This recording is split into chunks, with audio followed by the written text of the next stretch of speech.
अस्सलाम वालेकुम। आज अक्टूबर की 8 तारीख है। ये मेरे बागीचे में आली का एक पौधा है जो कि बढ़ता ही जा रहा था।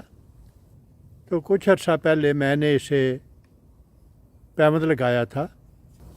एक पैमद मैंने इसके तने पे वाई ग्राफ्ट का तरीका इस्तेमाल करते हुए लगाया था जो कि कामयाबी से उग रहा है। इस पे अभी तक चंद बैरी जो हैं वो मौजूद हैं।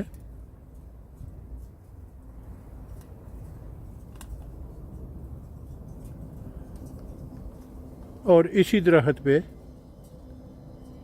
एक दूसरा पैमद यहाँ पे लगाया गया था और वो भी कामयाबी से उग रहा है और इस पे बहुत सी बैरी लगी हुई है। ये सुरख सुरख बैरी से भरा हुआ है जो कि देखने में बहुत खूबसूरत लगती है। इसके पत्ते जो हैं वो कांटेदार और नोकीले होते हैं। तो कुछ अरसे के बाद इसी दरख्त पे मैंने एक और पैमद लगाया था। मुझे उसकी वैरायटी का कोई पता नहीं था, सिर्फ इतना मैं देख सकता था कि उस पे भी बैरीज लगी हुई हैं। उसके पत्ते जो हैं वो चपटे और बहुत मुलायम हैं, वो कांटेदार नहीं हैं। तो ये दोनों पैमद एक ही दरख्त पे बढ़ रहे हैं। एक तरफ ये शाह है जो कि बैरी से भरी हुई है,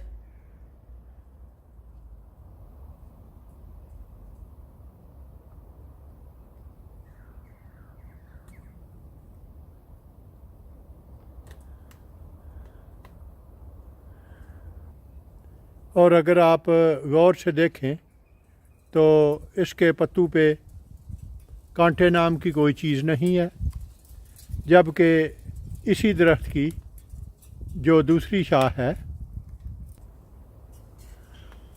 वो भी बैरी से भरी पड़ी है।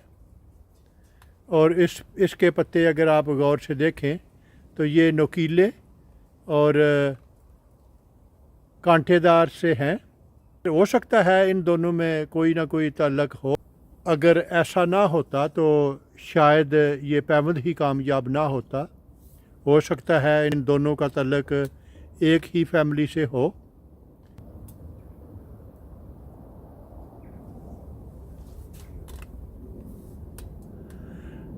मगर जब तक आप कोई ऐसा तजर्बा नहीं करते तो आपको मालूम नहीं होगा कि क्या इस दरख्त का शगुफ़ा लेकर अगर किसी दूसरे में लगाया जाए तो वो कामयाब होगा या नहीं। तो इसके लिए एक अमूमी कानून ये है कि अगर वो एक ही फैमिली से तल्लक रखते हैं तो वो पैमद कामयाब होगा, वरना नहीं। इसी के साथ साथ मैंने कुछ वीडियो देखे हैं जहाँ बैंगन और टमाटर वो एक ही जगह पे एक ही पौधे पे वो दोनों कामयाबी से उग रहे हैं। और इसी तरह मैंने कुछ चीज़ें देखी हैं कि जो बज़ाहिर उनमें कोई ताल्लुक नज़र नहीं आता, लेकिन वो एक ही पौधे पे दो मुख्तलिफ़ अक़साम जो हैं वो उगी हुई हैं। और ऐसा सिर्फ़ आपको तजर्बा करने से इस तरह की चीज़ें जो हैं वो हासिल हो सकती हैं। ये ख़्याल अक्सर हमारे यहाँ होता है कि सेब के पौधे सिर्फ़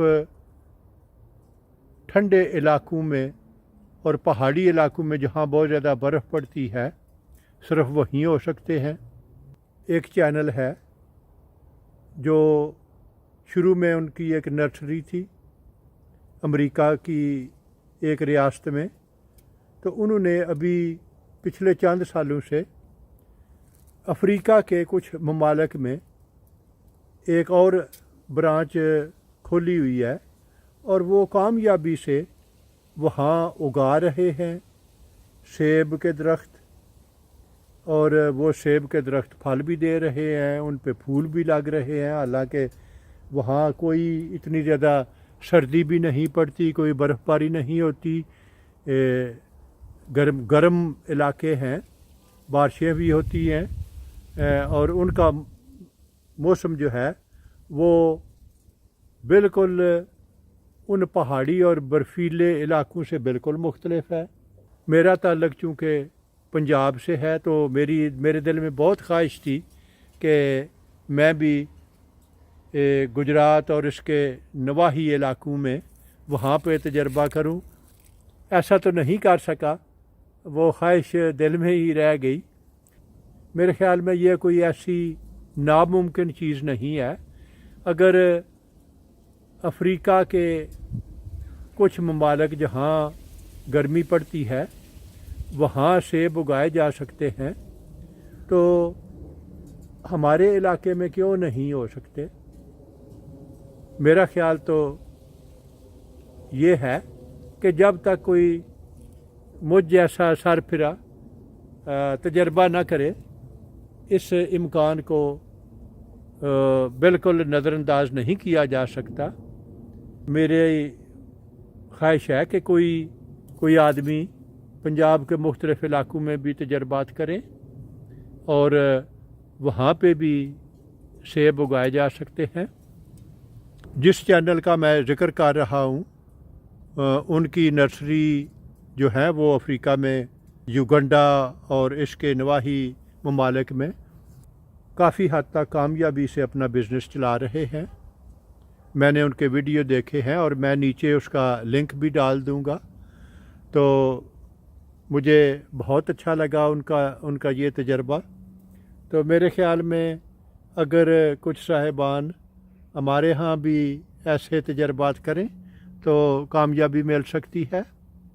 تو یہ میں آپ کو اپنے باغیچے میں آلی کے ایک ہی پودے پہ دو مختلف پیوند جن کے پتے مختلف ہیں لیکن دونوں پہ بیریز لگی ہوئی ہیں، بہت خوبصورت لگتے ہیں۔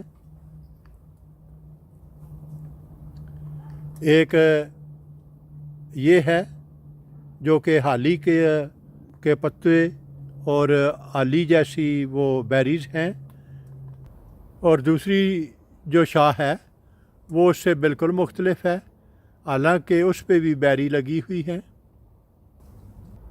اگر آپ کو میرا کام پسند آئے تو اپنے دوست احباب اور رشتہ داروں کے ساتھ شیئر کریں۔ میرا وجود اس وسیع دنیا میں ایک چھوٹے سے چھوٹے نقطے سے بھی کئی ملین چھوٹا ہے۔ اگر آپ ایک دفعہ مجھے گم کر دیں تو پھر شاید آپ کے لیے مجھے ڈھونڈ نکالنا مشکل ہو، تو کیوں نہ اس سے بچنے کے لیے آپ میرے چینل کو سبسکرائب کریں تو آپ کے لیے مجھ تک رسائی آسان ہوگی۔ شکریہ۔